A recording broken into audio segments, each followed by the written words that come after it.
Julie, the director of the U.S. Citizenship and Immigration Services said they identified 1,000 immigration cases in the Twin Cities with red flags, indicating possible fraud such as marriage fraud.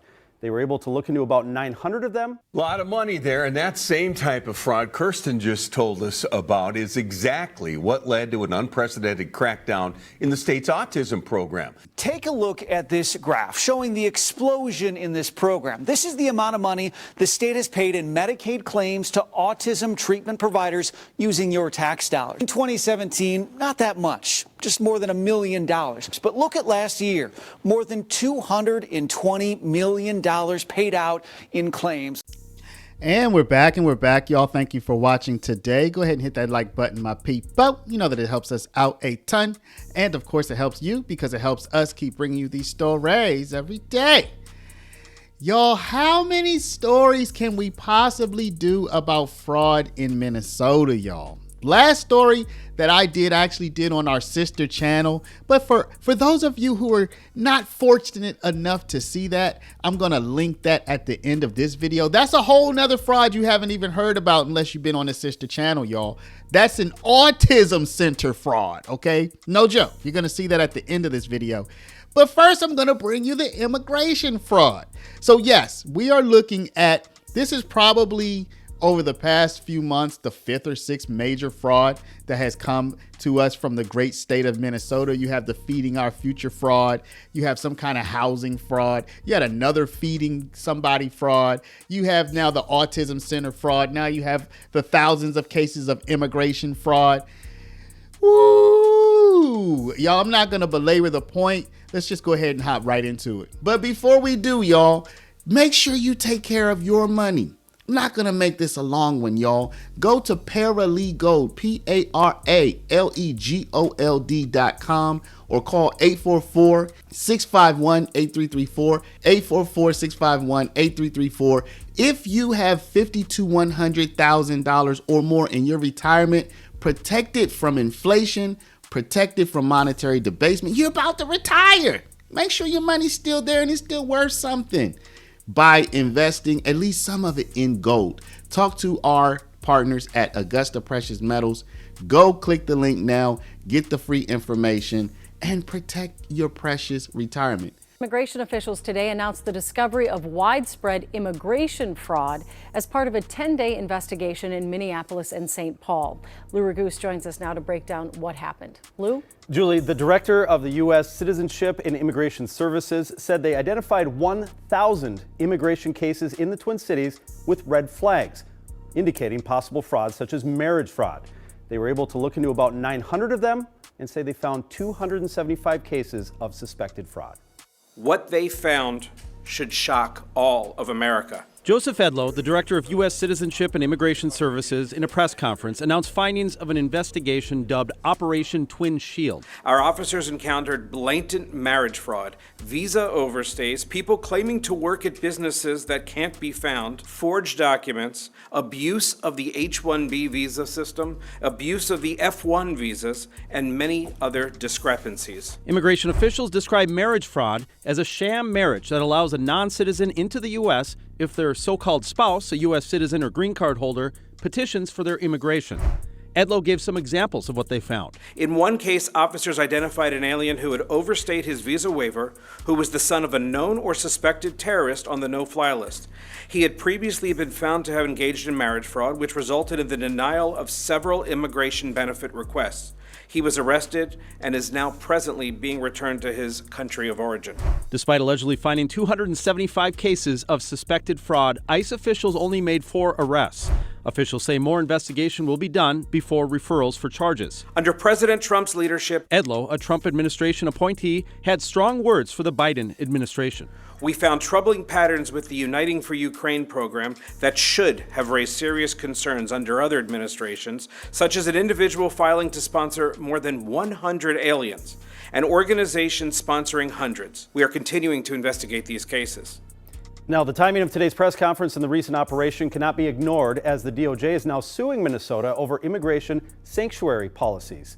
The USCIS director saying they had no support from local law enforcement agencies during their operations. So, y'all, there they say 275 cases, but listening to the agent talk, he said that it sounds like he said over 1,000 different cases. So I'm going to let y'all hear what he has to say at the end of this video.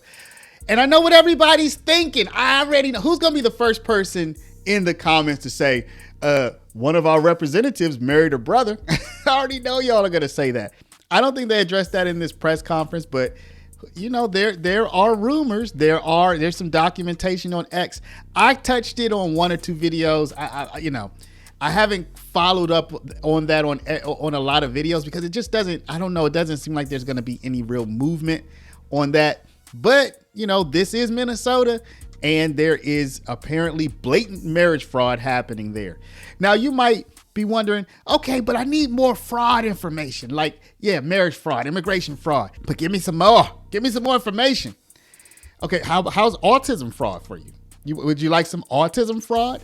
Would you like to see the people who were paying parents to act as if their children were autistic so that they could fake treat them and get autistic and get payments from the government as if they had treated these children who were not autistic, and then give a kickback to the parent who didn't have an autistic? Do you want to see that?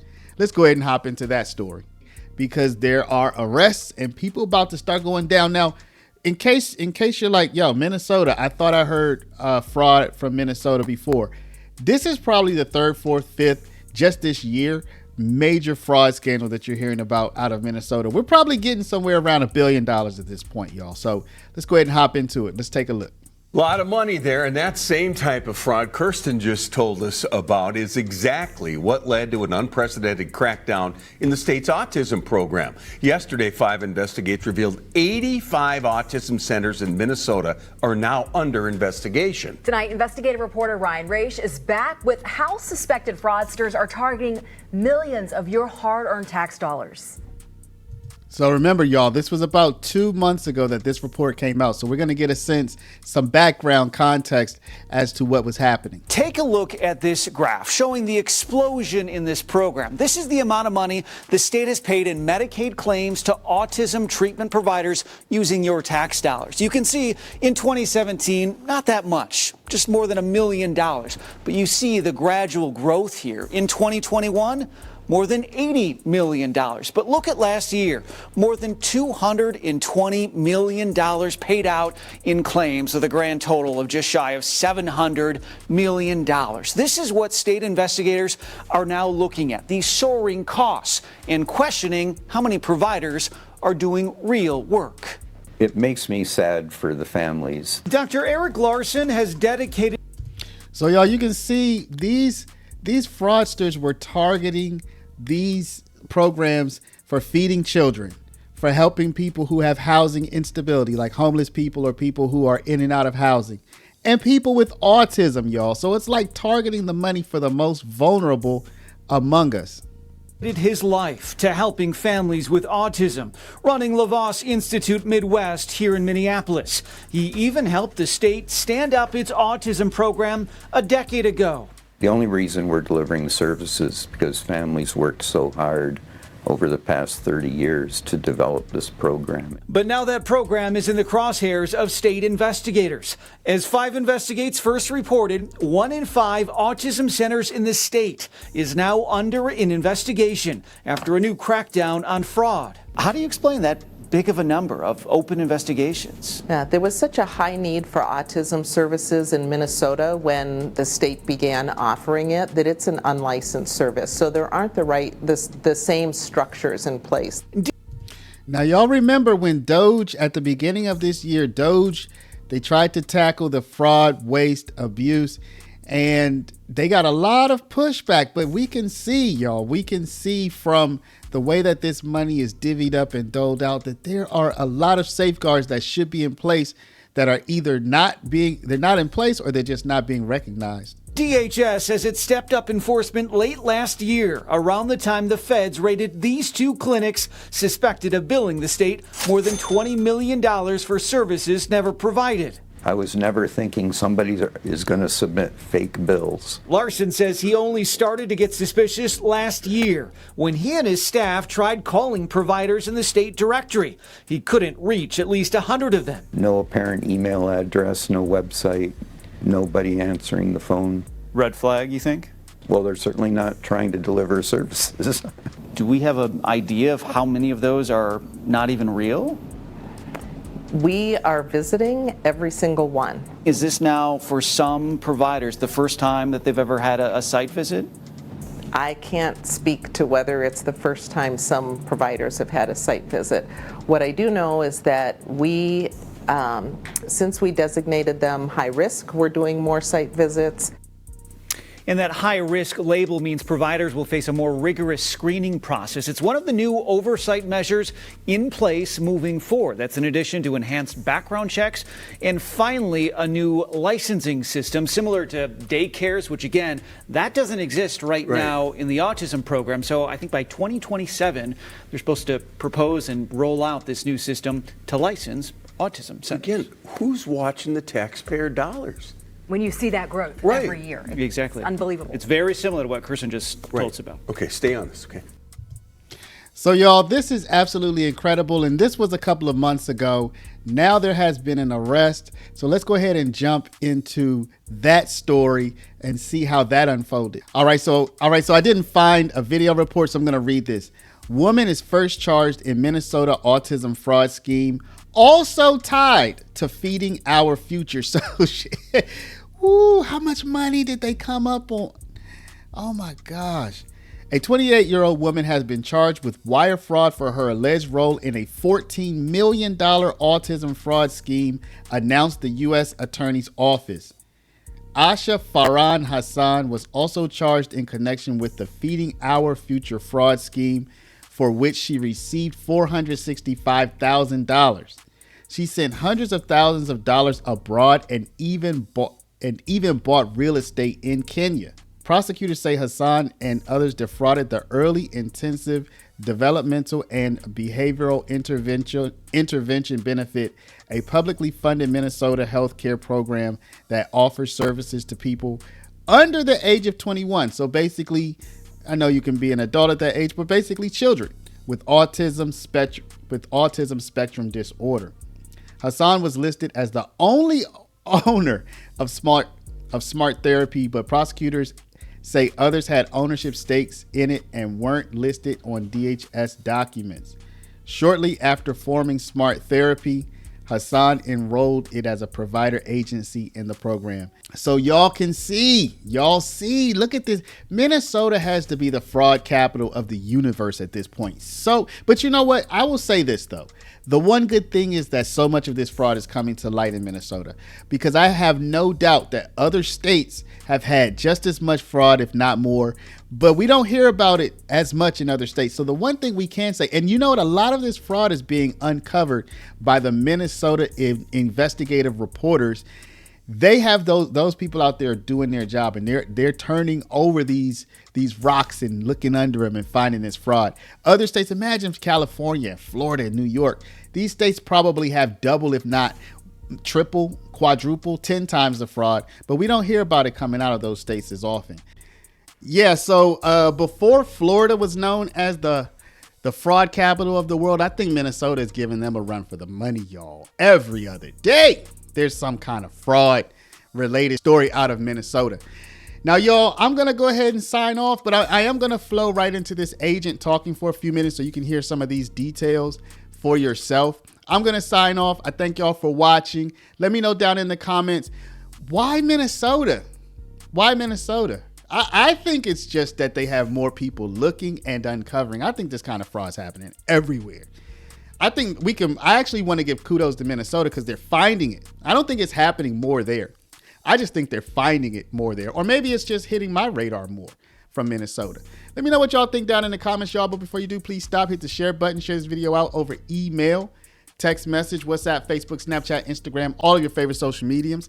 And if you're not a subscriber, please do subscribe. To my people with the retirement, hit the link down below. And the first link in the description, Paralegold, PARALEGOLD.com. Protect y'all, look at all this fraud. This is people's money. Don't you want to protect yours? Protect your retirement from the upsies, the downsies, the roundsies, and the fraudsters. Talk to our partners at Augusta Precious Metals at 844-651-8334. Thank y'all for watching. Love y'all, and we'll see you back in the next one. Since September 19th, officers from our Fraud Detection and National Security Directorate, working in teams, have conducted over 1,000 site visits across the Minneapolis-St. Paul area as part of this operation.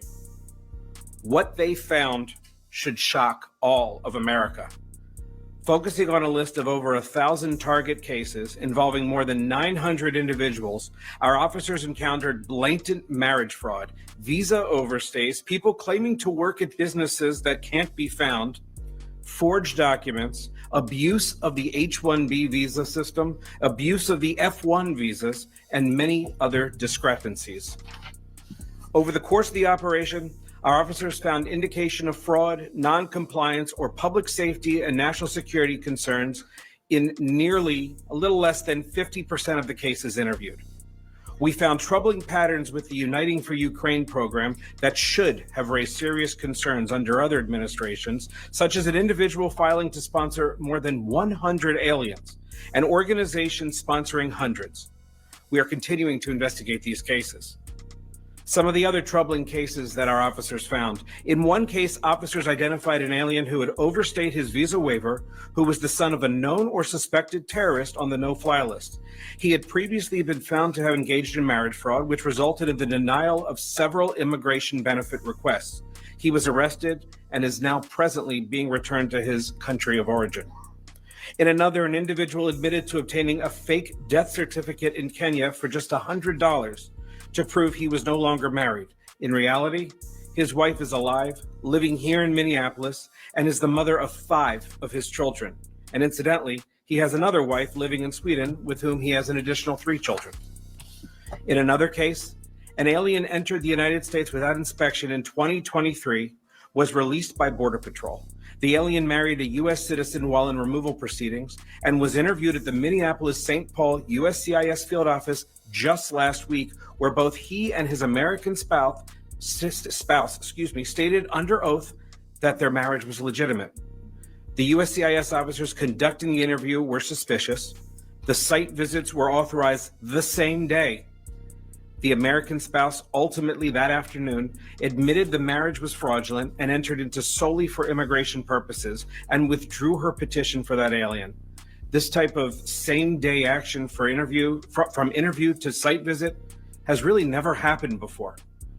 And I am incredibly impressed and thankful to the diligent work of the agents who made that happen for the first time, but not for the last time. And finally, I wanted to note, in one case, an alien engaged in marriage fraud by taking advantage of an elderly U.S. citizen spouse, including threats and severe neglect. The American spouse was able to divorce the alien with the help of her family and caregivers, but the family still lives in fear of retaliation from the alien over the failed marriage fraud scam. These are not victimless crimes. Every case of fraud we uncover damages our national security, undermines the integrity of our immigration system, and as I just gave you an example, has real consequences. I want the American people to know that we are declaring war on immigration fraud. We will continue to pursue those who seek to abuse our immigration system using every tool at our disposal. This operation, Twin Shield, is just the first phase of what we are looking at. The critical information gathered, the fraud patterns uncovered, will help us to combat fraud at the next level. We now begin the process of analyzing, cross-checking, reviewing cases using these results. These investigations will help us determine the next steps in many cases. We will be looking at grants of immigration benefits already given. We will be looking at other patterns, and we will be re-examining benefits to determine whether rescission, revocation is appropriate in any of these cases. Additionally, I would say right now that if you seek to commit immigration fraud in this country, you will find yourself meeting with our officers at USCIS. You will meet officers within our federal partners at ICE, CBP, FBI, DEA, whoever is working with us. and you will find yourself not only without benefits, but you will find yourself prosecuted